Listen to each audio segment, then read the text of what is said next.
そうですね、おっしゃる通り2つの要素を合わせた。 The Last Guardian is a combination of the core elements from Eco and Shadow of the Colossus, like companionship and large entities, but I'm adding situations I couldn't have before. In Eco, Yorda was a human, or human-like, so there were certain things I couldn't do, and in Shadow, the Colossi were enemies, which meant certain aspects couldn't materialize. But now, those restrictions are lifted, and I'm looking into doing new things. I can't say yet which, the boy or the creature, is the Last Guardian, but we called it the Last Guardian to leave it open for multiple interpretations. The creature's tail can be called a major element of the game. In order to proceed, you'll need to make use of it. That's all I can say for now. I'm not really going for an emotion in The Last Guardian, but I really want to express the mystical nature of animals.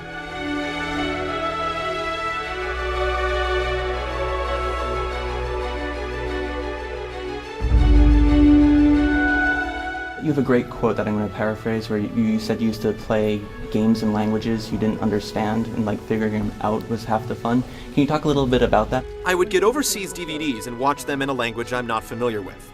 It doesn't work with very complex stories, but for an easy plot, I can get a feeling. From the acting, the direction, the sets, I'd get the message.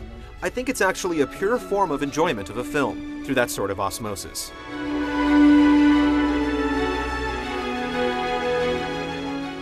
You worked on Enemy Zero with Warp, and what was that? What did you do there, and what was that like working on such an odd game? I was a CG animator for Enemy Zero, but I didn't have any involvement with the game design. However, what I did learn from the experience is that you can make games that aren't like games.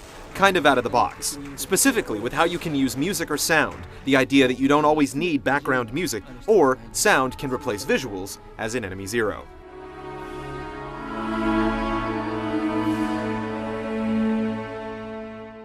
There's a couple of reasons behind dropping multiplayer between Eco and Shadow of the Colossus. First, looking at the strengths and weaknesses of the staff, we didn't have anyone familiar with network programming, so we decided to focus on single player. At that time, I had high expectations for network play. Now my expectations are not as high.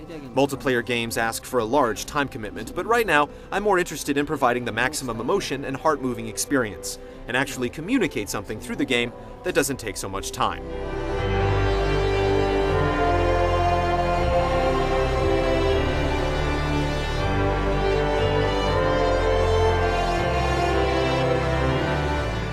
Where do you see drawing the line between artistic merit and technical expertise? That's a very difficult question. I think that, at least with Shadow of the Colossus, we didn't really sacrifice the playability of the game, but there are areas where we prioritized the visual direction and forfeited the frame rate a bit. I think it really depends on the style of the game. If it's an action game that will require strict operations, then the frame rate needs to be there. So were you upset with the frame rate in the final Colossus battle? I guess I am a little disappointed. If it were possible, I would have improved it, but at that point I had to choose one, art or frames, and I don't regret the decision. Which was your favorite Colossus? Actually, the first Colossus has a special place in my heart. It's the first Colossus the player interacts with, comes up against, so in terms of impact and ease with which the player can defeat him, well, I put a lot of attention and time on him.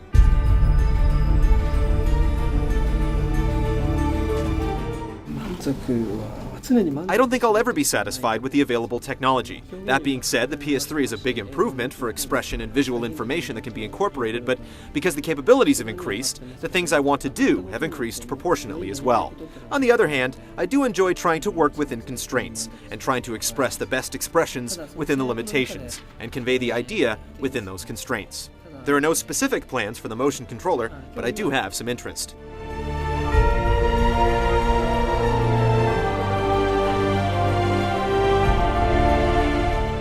What do you think the future of digital storytelling is going to be like? Unless someone comes up with a revolutionary way to change storytelling in games, I think what I'm doing now, like eliminating words and dialogue from a game or placing constraints in order to heighten expressions, is the only way for digital storytelling to proceed. I don't consider myself a minimalist.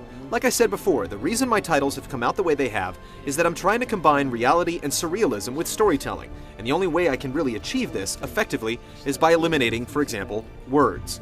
If there's some way I can express surreality and storytelling by having characters appear and talk lively and be equally effective in the created reality, I do that.